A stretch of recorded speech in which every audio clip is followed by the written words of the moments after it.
Yay, so the construction noises finally stopped and I can finally do an album review.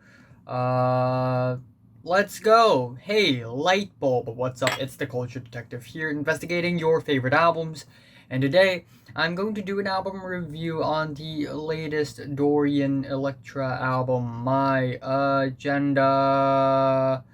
So, Dorian Electra is a new up and coming artist from the hyperpop bubblegum bass scene.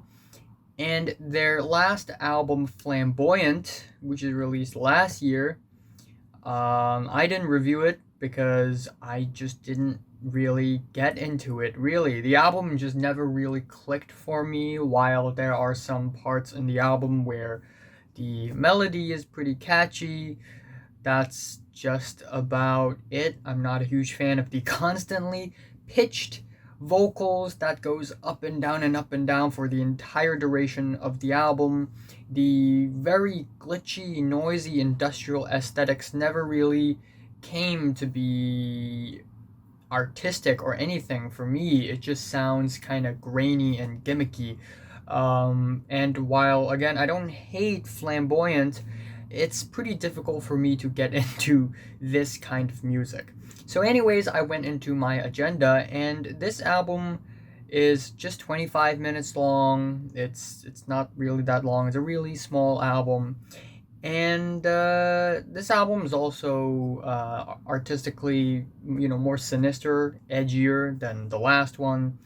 And on this album, Dorian basically plays a protagonist, an intolerant conservative protagonist of sorts on the album.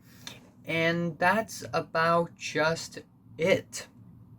So, the album opener F the World is actually not bad. It's actually a really catchy and fun track. It starts off with eerie melodies, then a very violent, hardcore, banging beats on top on some speedy, crazy, warped instrumentals. It's just very fast and bright and intense.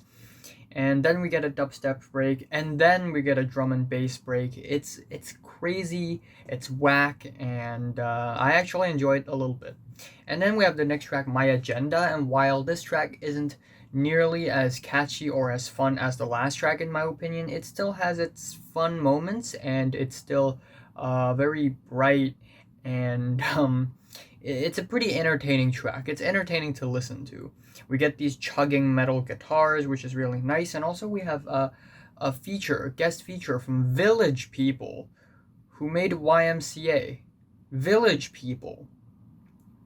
Yeah. However, it is at this point when the album starts going down a bit of a nosedive for me. We have the track Gentleman, which is a very stripped back track with bloopy horns and very repetitive melodies, breathy vocals, which I do not mind. It's very sensual, but it never really reached a conclusion, never reached a resolve on this track or anything. It's very brief, and while it's about toxic masculinity, which is a good topic to discuss on, it's just very unexplored because it's a very small song. It's very short. It's like 1 minute and 47 seconds with not much in terms of lyrics.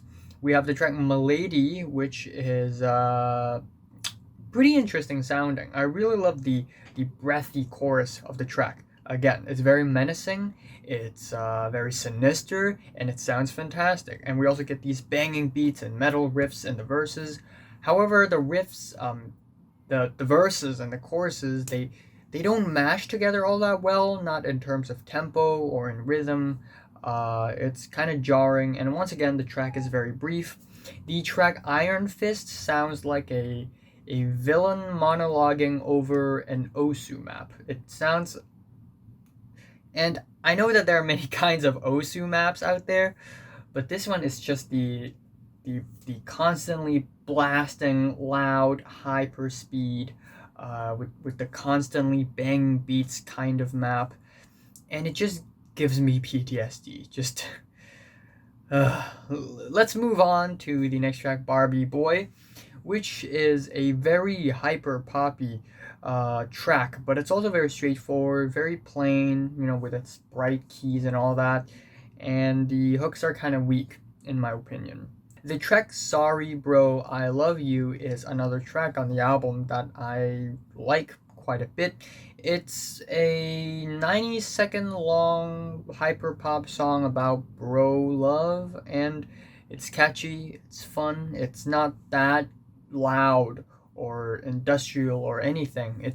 It keeps itself safe, but at the same time, it still manages to sound really fun.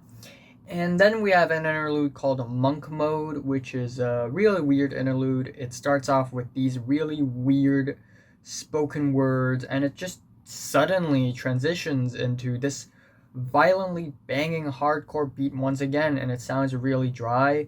The track Edgelord is actually pretty interesting of a track. The verses are meh, but the second half of the track is a total friggin' banger, and the track actually features Rebecca Black, out of all people. Rebecca Black, who came out with a track Friday, like 12,000 years ago. Rebecca Black. And shout out to Rebecca Black. I mean, her appearance is pretty good, and I'm glad that she's on an artistic direction, and it's a good thing that she's not hopping on the trap flavored pop trend, the mainstream pop, and she's actually going to a bit more of a stranger route musically, which is really good. The track Ram It Down has these crazy operatic vocal harmonies, a very tacky, loud kick drum beat, again very hardcore. And this track, oh my gosh, it's like I'm on speed. It's just the constantly banging beats and the constantly warping instrumentals, just and in a way it's actually really entertaining and fun. And the album ends off with Give Great Thanks, and it's a lovey-dovey sweet song. And it's a really weird song as well, with lyrics like "Thank you for punishing me, thank you for choking me, not letting me breathe for 100 days." It's weird, and musically it doesn't really wow me or anything. But yeah, this is my opinion for the album at the end of the day. My favorite track on the entire album is probably F the World, or Edgelord, actually. And my least favorite is Barbie Boy. I'm giving Dorian Electra's My Agenda a decent 6 out of 10. Yeah, so have you listened to the latest Dorian Electra album, My Agenda? From 1 to 10, how much is rated? Like if you like it, and 8 if you hate it, and subscribe if you want more. And thanks for watching. Yeah, I will be reviewing Ariana Grande tomorrow. And then I will review Meridian Brothers sometime soon. And then there's also a bunch of albums that I'm planning on reviewing, but my mind is just blank right now for some reason. So I'm just gonna stop recording and do my college homework.